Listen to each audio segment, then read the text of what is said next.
Dans notre ère de confort technologique sans précédent, où chaque écran promet une distraction instantanée et chaque algorithme une personnalisation illusoire, il existe une ombre persistante.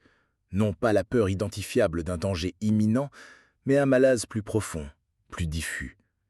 Une sensation indéfinissable qui, parfois, nous saisit au creux de l'estomac, nous rappelle une vérité que nous préférons souvent ignorer. Elle se manifeste par une agitation intérieure, un vide inexplicable face à l'abondance, une anxiété sourde qui ne pointe vers aucune menace concrète. Nous sommes conditionnés à la fuir, à la masquer sous des couches de divertissement, de consommation ou même de fausse positivité. Mais que se passerait-il si cette sensation, cette angoisse existentielle n'était pas une défaillance à réparer mais plutôt une boussole, un signal fondamental de notre être même? Et si, en la confrontant, nous débloquions un chemin vers une forme de liberté et de sens que la société moderne s'évertue à étouffer?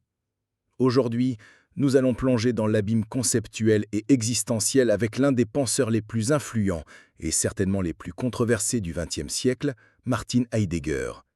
Son œuvre, bien que complexe et souvent dense, offre une lentille sans précédent pour comprendre notre rapport intime à l'existence, à la mort et surtout à cette angoisse qui nous définit. Ce n'est pas une thérapie rapide que je vous propose, mais une confrontation philosophique radicale.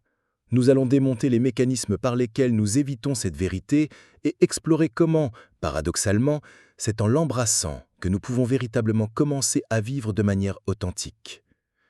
Préparez-vous à remettre en question non seulement ce que vous croyez savoir sur l'anxiété, mais aussi sur votre propre place dans le monde. C'est un voyage qui exige courage et honnêteté intellectuelle, mais les révélations qu'il promet sont d'une valeur inestimable. Jusqu'à présent, nous avons posé les jalons de notre exploration. Nous avons effleuré cette sensation indéfinissable qui nous saisit parfois, cette angoisse qui ne répond à aucune cause immédiate ou identifiable. C'est précisément là que réside la distinction fondamentale, le point de départ incontournable de la pensée de Martin Heidegger. Une distinction qu'il explore avec une rigueur implacable dans son œuvre magistrale « Être et temps ». Il nous invite à séparer catégoriquement la peur de l'angoisse. La peur, en allemand Furcht, est toujours dirigée vers quelque chose. Nous avons peur d'une araignée qui court sur le mur, peur de perdre notre emploi, peur de l'échec lors d'un examen, ou peur des conséquences d'un conflit géopolitique. Elle est intentionnelle, c'est-à-dire qu'elle vise un objet spécifique, identifiable, présent ou potentiel, et en général perçu comme une menace concrète. Cette peur est une réaction psychologique légitime à un danger discernable. Elle nous pousse à l'action, à la fuite, à la défense. Elle a une fonction adaptative, nous permettant de naviguer dans un monde rempli de risques objectifs. Nos sociétés, d'ailleurs, sont largement construites pour nous aider à gérer et à minimiser ces peurs spécifiques, de l'assurance incendie au système de sécurité. Mais l'angoisse, ou Angst en allemand, est d'une toute autre nature. C'est une émotion sans objet défini. Lorsque l'angoisse nous étreint, il n'y a rien de précis dont nous ayons peur. Le monde nous apparaît étrange, les choses perdent leur familiarité habituelle, elles semblent s'éloigner, devenir indifférentes. Le sol sous nos pieds semble s'évanouir. Ce n'est pas la peur d'être attaqué, ce n'est pas la peur de manquer d'argent. C'est une sensation de malaise profond qui émerge de l'absence de fondement, de la contingence radicale de notre propre existence. C'est l'expérience du pas de chez soi, le sentiment que notre être au monde n'est pas garanti, qu'il est suspendu au-dessus d'un abîme. Heidegger ne considère pas cette angoisse comme une pathologie psychologique à éradiquer par la médication ou la thérapie, bien que ces approches puissent avoir leur place pour la peur ou l'anxiété au sens clinique. Pour lui, l'angoisse est une disposition affective fondamentale, un Stimmung, un accordage existentiel qui nous révèle quelque chose d'essentiel sur notre mode d'être. Elle n'est pas un défaut de fabrication de l'âme humaine, mais plutôt un révélateur. En nous dépouillant de nos préoccupations quotidiennes, en faisant s'effondrer le sens immédiat des choses, l'angoisse nous place face à notre propre être-là, notre Dasein, dans sa pure nudité. C'est dans ce vide angoissant que nous sommes confrontés à la possibilité radicale de notre propre néant, non pas comme un événement futur et redoutable, mais comme une condition inhérente à notre existence présente. c'est une confrontation avec le fait que nous sommes jetés dans l'existence sans raison ultime, sans garantie. Loin d'être un symptôme à masquer, l'angoisse est pour Heidegger la porte d'accès à la compréhension de notre propre finitude et de la liberté qu'elle implique. C'est une expérience ontologique cruciale, un appel silencieux mais insistant, nous invitant à nous détourner de la superficialité du quotidien pour nous confronter à la vérité de notre être.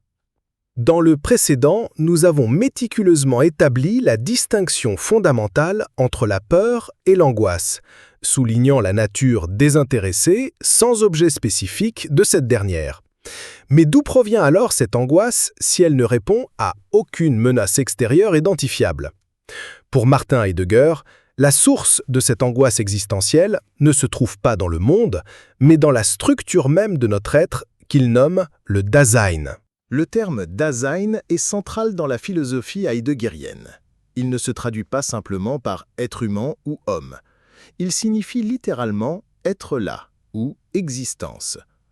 Le Dasein n'est pas une substance, une chose parmi d'autres, mais plutôt une manière d'être au monde unique, caractérisée par une compréhension implicite ou explicite de son propre être.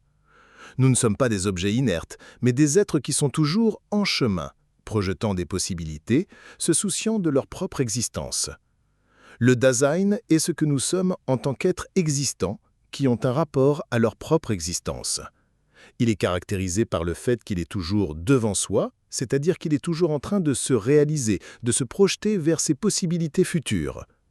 Cette projection constante vers l'avenir, cette ouverture aux possibilités, est la marque de notre temporalité inhérente.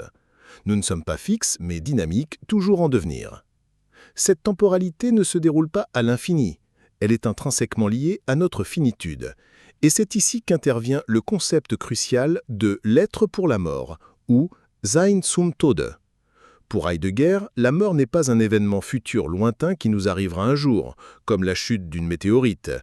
Elle n'est pas non plus une simple fin biologique. Non, la mort est une possibilité constante et inhérente à notre Dasein à chaque instant. Elle est la possibilité la plus propre du Dasein, c'est-à-dire la possibilité qui nous peut être partagée, déléguée ou évitée par quiconque. Elle est non relationnelle, certaine mais indéterminée quant à son camp, et non substituable. Personne ne peut mourir à notre place, et cette impossibilité de délégation révèle l'unicité radicale de notre Dasein. L'être pour la mort n'est donc pas la peur de mourir, la Furcht de la mort, qui est la peur de la douleur ou de la perte de ce qui nous est cher, mais la compréhension profonde et existentielle que notre Dasein est toujours orienté vers sa propre fin. C'est la conscience que toutes nos possibilités, tous nos projets, tous nos soucis quotidiens sont bornés par la possibilité ultime de la non-possibilité. C'est cette reconnaissance que l'ultime horizon de notre existence est le néant de notre propre être. L'angoisse n'est donc pas la peur d'un objet spécifique, la mort, mais la disposition fondamentale qui nous révèle cette structure de l'être pour la mort. Elle nous confronte au fait que nous sommes des êtres jetés dans l'existence, avec une durée limitée, et que notre propre fin est la condition même de notre singularité et de notre liberté.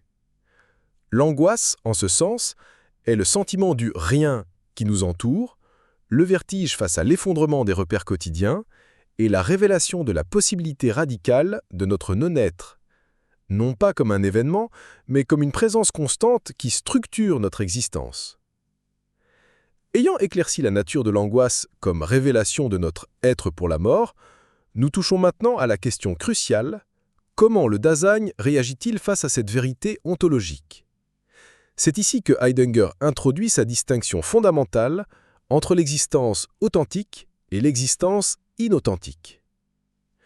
La majorité du temps, le Dasein n'affronte pas cette angoisse directement. Au contraire, il la fuit, il s'en détourne, et il le fait en s'immergeant dans le règne du On, en allemand, le Dasman.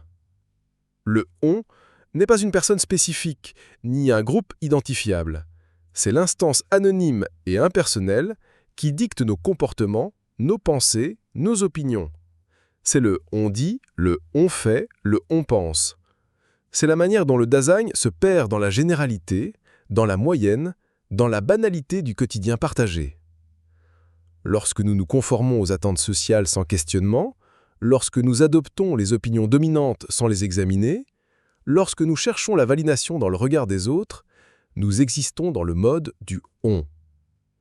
C'est un mode d'être où notre singularité est diluée, où notre responsabilité individuelle est masquée, et où l'on évite la confrontation directe avec notre propre finitude et notre propre liberté. La fuite de l'angoisse prend de multiples formes dans cette existence inauthentique. L'une des plus évidentes est la distraction constante.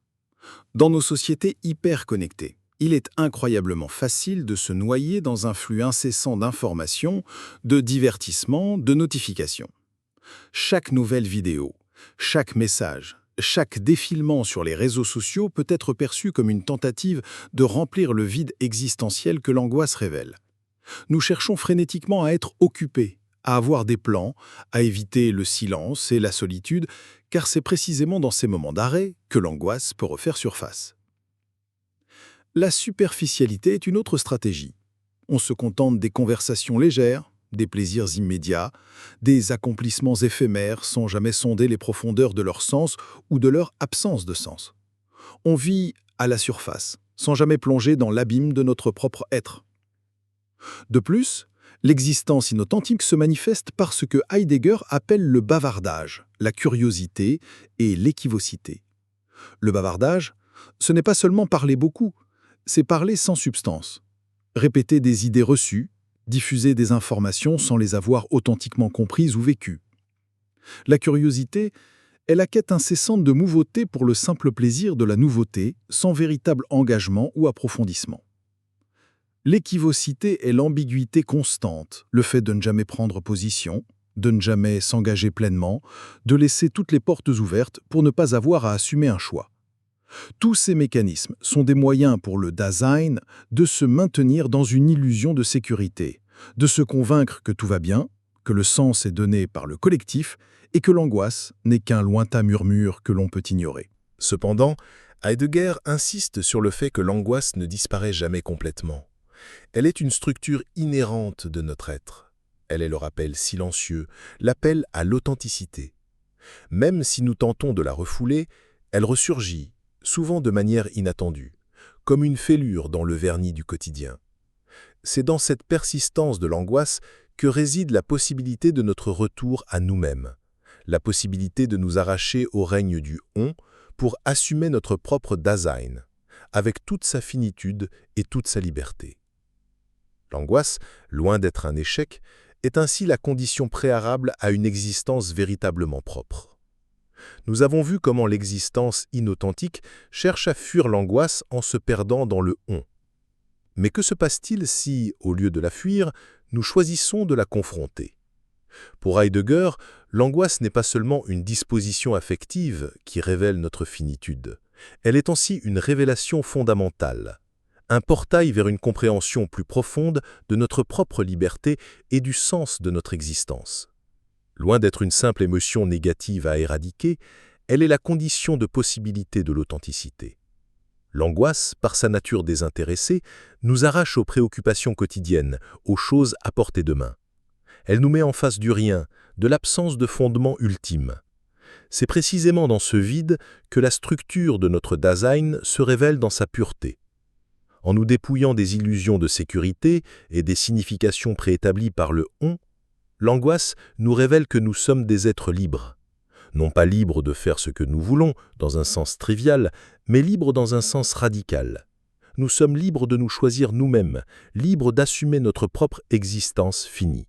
Cette liberté est souvent effrayante, car elle implique la responsabilité.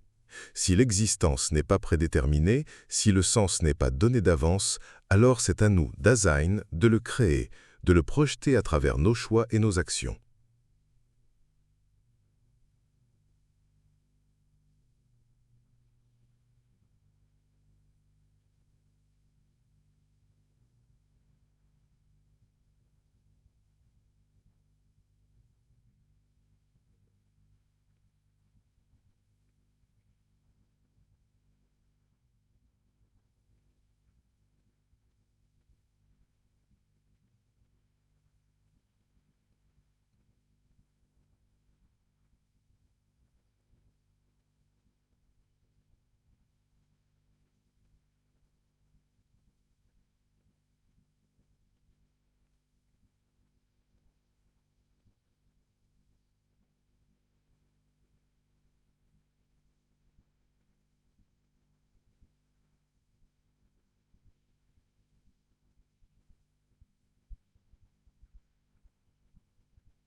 Nous avons parcouru le chemin de la distinction entre peur et angoisse, exploré le Dasein et son être pour la mort, et compris comment l'angoisse est une révélation vers l'authenticité.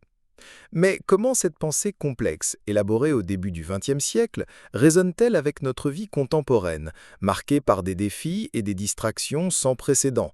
Comment Martin Heidegger, malgré les controverses entourant sa vie personnelle, peut-il encore nous guider pour vivre avec l'angoisse aujourd'hui? À l'ère moderne, le règne du « on » a pris des dimensions colossales.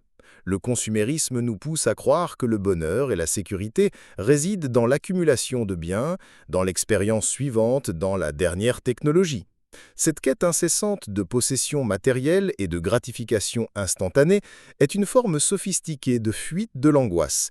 Elle promet un sens et un comblement qui, par nature, ne peuvent être trouvés dans le monde extérieur, mais seulement dans une confrontation intérieure avec notre être.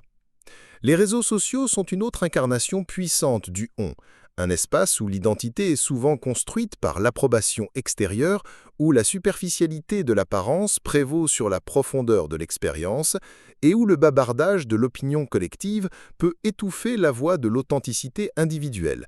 Nous sommes constamment branchés, connectés à une masse anonyme, précisément pour éviter la confrontation avec le silence et le vide que l'angoisse nous révèle. Face à ces dynamiques, la philosophie de Heidegger nous offre non pas des solutions prêtes à l'emploi, mais une invitation radicale à une nouvelle manière d'être. Intégrer cette compréhension de l'angoisse dans notre vie quotidienne signifie d'abord reconnaître sa présence, cesser de la diaboliser ou de la pathologiser systématiquement. Il s'agit d'apprendre à l'écouter, à percevoir ce qu'elle nous révèle sur notre condition. Cela peut impliquer de créer des espaces de solitude et de contemplation. Des moments où nous nous débranchons du tumulte du monde pour nous reconnecter à nous-mêmes. C'est dans ce silence que l'angoisse peut s'exprimer, non pas comme un ennemi, mais comme un messager. Ensuite, il est essentiel de développer une attention renouvelée à notre propre existence. Cela signifie prendre conscience que chaque instant est précieux, non pas parce qu'il nous rapproche d'un objectif lointain, mais parce qu'il est une expression unique de notre Dasein fini. L'être pour la mort nous invite à nous demander « Est-ce que je vis ma vie de manière propre ou est-ce que je me laisse simplement porter par les courants du « on » ?» Cette conscience de la finitude peut devenir une puissante motivation pour des choix plus intentionnels et significatifs. Il s'agit de s'engager pleinement dans ce que nous faisons, que ce soit notre travail, nos relations ou nos passions, non pas par obligation ou par habitude, mais par une décision authentique. L'apport de Heidegger n'est pas de nous débarrasser de l'angoisse, mais de nous montrer comment elle peut nous réaligner avec notre existence la plus profonde. C'est en embrassant cette vérité inconfortable de notre finitude que nous pouvons trouver une direction et un sens qui ne dépendent ni des illusions de la consommation, ni de l'approbation sociale, mais qui émanent de notre propre liberté radicale. Vivre avec l'angoisse, c'est vivre en pleine conscience de notre condition d'être jeté dans l'existence, mais capable, par nos choix authentiques, de donner une forme et une valeur à notre propre être. C'est un chemin exigeant, mais qui promet une richesse existentielle inégalée. Nous avons entrepris aujourd'hui un voyage exigeant, au cœur de l'une des pensées les plus profondes et les plus radicales du XXe siècle. Nous avons déconstruit l'idée reçue de l'anxiété pour embrasser la distinction fondamentale de Martin Heidegger entre la peur, dirigée vers un objet spécifique, et l'angoisse, cette disposition fondamentale de notre être sans objet défini qui nous révèle la structure de notre Dasein et notre être pour la mort. Nous avons vu comment l'existence inauthentique, ce règne du « on », de la distraction et de la superficialité, est la tentative constante du Dasein de fuir cette vérité dérangeante. Mais, et c'est là le pivot de notre exploration, nous avons surtout compris que l'angoisse n'est pas une faiblesse à combattre, ni une maladie à guérir.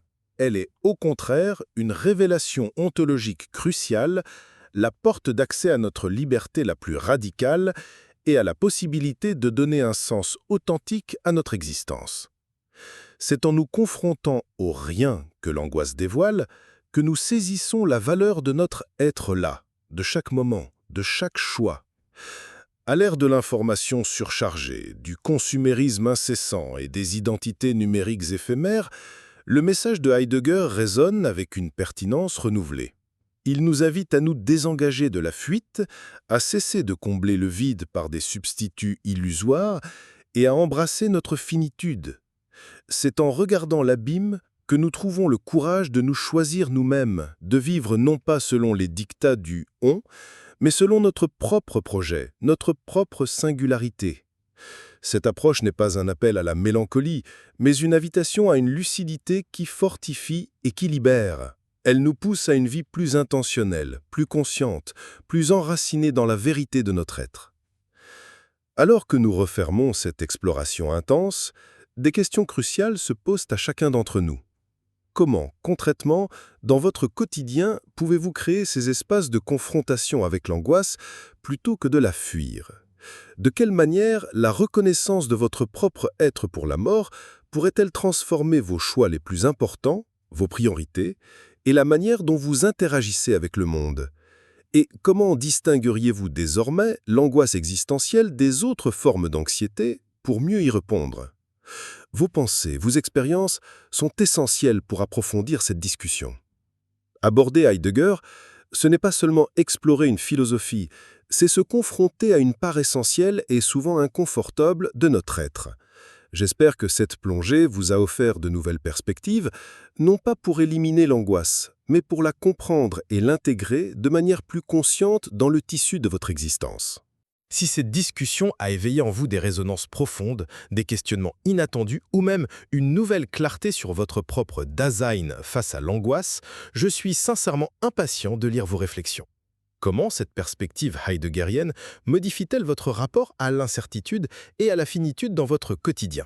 Comment embrassez-vous ou cherchez-vous à embrasser cette liberté radicale dont nous avons parlé malgré le vertige qu'elle peut engendrer? Votre contribution est précieuse pour nourrir ce dialogue, car c'est ensemble que nous pouvons sonder les profondeurs de ces questions existentielles. Si ce genre d'exploration intellectuelle résonne avec vous et que vous souhaitez rejoindre notre communauté de penseurs qui n'ont pas peur de plonger dans les zones grises de la connaissance, n'hésitez pas à laisser un pouce bleu pour montrer votre soutien et à vous abonner pour ne manquer aucune de nos futures discussions profondes.